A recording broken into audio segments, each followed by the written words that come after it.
Welcome back to the channel, guys. Welcome back to the vlog, and of course, welcome back to the series on E60 M5 content. And today we're going to talk about the electronic dipstick, and I promised you last video that I would give you some coverage on that. I'm going to talk about the electronic dipstick, how to use it, the pros, the cons, and everything in between. It's a very simple system, but yet a lot of people love it and a lot of people hate it, and I want to talk about both sides of this polarizing topic on the E60 M5. First of all, I want to talk about, yes, this car has only an electronic dipstick in the E60 M5, and of course, it does not come with the provisions to pull out a manual steel style dipstick in these cars. It's just not available. They didn't include that, and BMW said this is strictly a quick check. Anything more than that, and you should be checking your car into the dealership. So some of the things that are great about the electronics dipstick. Well, first of all, of course, what's great about it? Well, number one, you know that oil is a carcinogen. In other words, it causes cancer. So a lot of times people get a little, hoity-toity. They don't want to check their own oil. They don't want to touch their own oil. And therefore, this allows you to do a quick check on the oil level without having to get oil on your hands. As well, it's always giving you the quick update.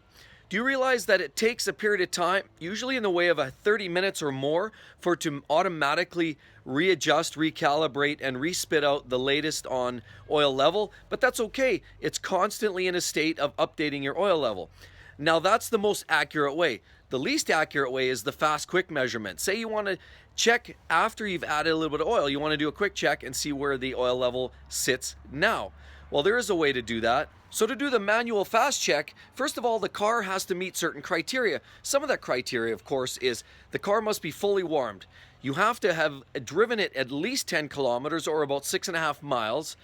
And then you press the BC button, which is the computer button on the left-hand stalk. You press that button, scroll through until you're able to come across the level, or it'll show the gauge on your dash. Once you see that gauge, it'll give you the current reading, but you hold that now for 2 seconds or more. Once you hold it for 2 seconds, what it does is it goes into the calculation mode. Sometimes you'll either see the hash marks or sometimes you'll see the little clock symbol. The clock symbol means it's recalculating and checking. The hash means it's out of range, or there's some criteria that hasn't been met. So either of those conditions, not to worry. The clock, like I said, it takes about 30 seconds or so to do a refresh, but that will give you the fast check. And again, it's a great way to check it if you've just added some oil. Now, that being said, talking about adding oil. So we're going to talk about some of the ranges, of course, here.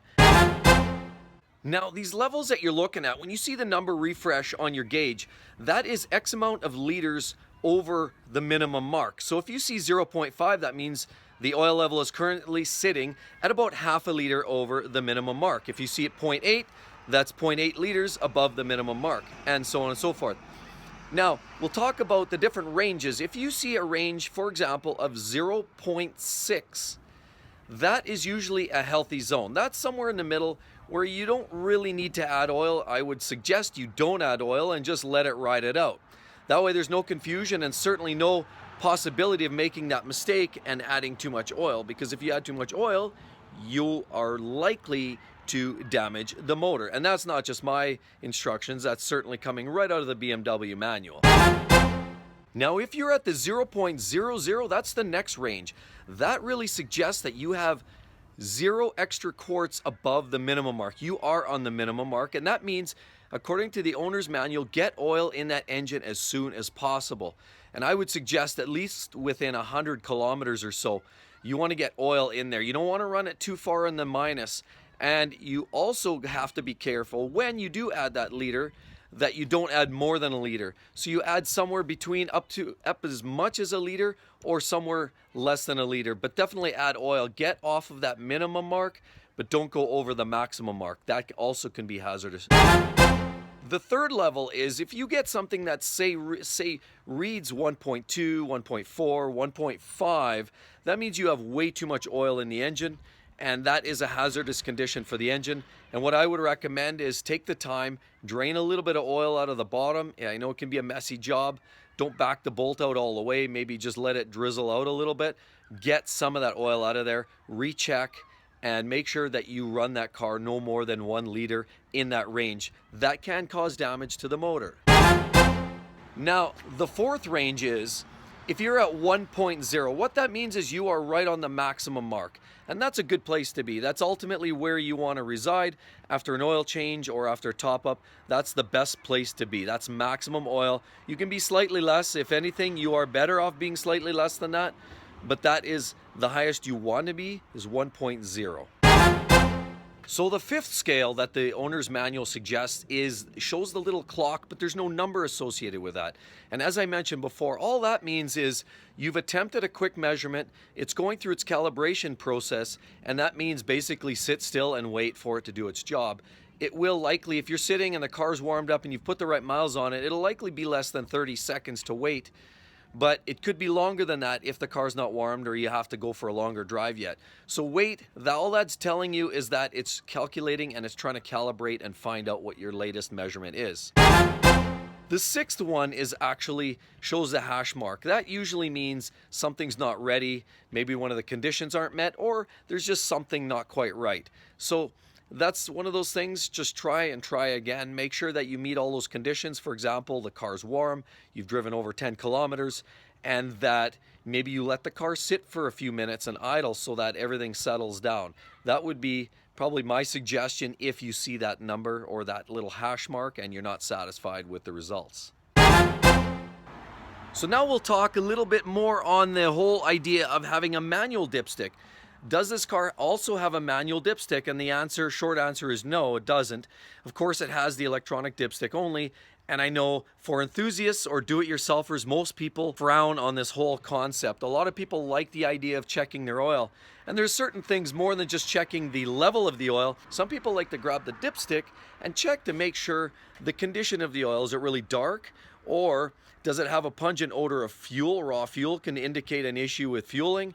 Or, of course, if you see a milky discharge mixed in with the oil, that often tells you or signifies there's an issue in the antifreeze or maybe a head gasket or some other kind of issue where you've got antifreeze mixing with your oil. That in itself could mean some expensive repairs. But I know a lot of do-it-yourselfers out there like that idea of being able to pull that dipstick, manually check, give it a sniff, give it a wipe, and dip it back in and ready to go.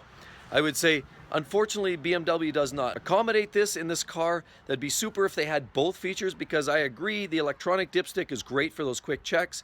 Never hurts to have the manual bypass as well, or be able to pull the rod out of there.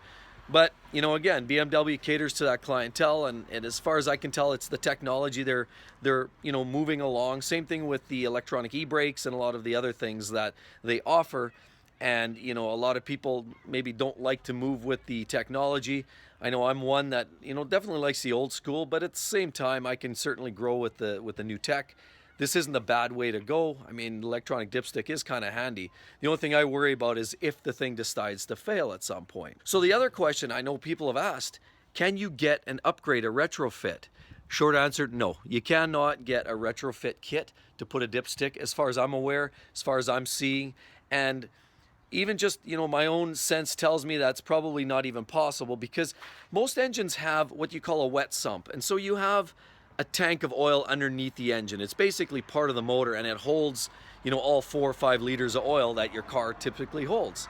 And so your dipstick can slide all the way down to the bottom of that tank. Problem is with the M5 is it utilizes a quasi-dry sump, which is effectively 2 split half tanks, and you don't have all the oil on one side or the other, so you don't really get a good clean indication. So even if you wanted to plumb in some sort of an aftermarket rig, I'm not even so sure that it would give you an accurate measurement. I'm not even sure that it would be an option the way the current car is designed.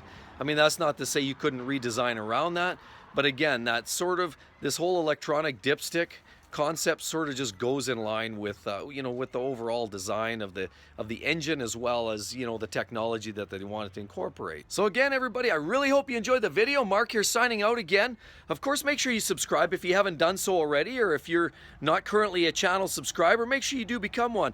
Don't forget to drop me a comment below and give me a thumbs up and a share, and I'd love to see you guys on the next one. Don't forget, this isn't the end of the road here. This is just one of the video of the 10. Make sure you check all the other videos, because I'm featuring the top 10 things you need to know about the E60 M5, and we're only halfway done, folks. So I hope you enjoyed it. Thanks again, and we'll talk to you soon. Bye-bye.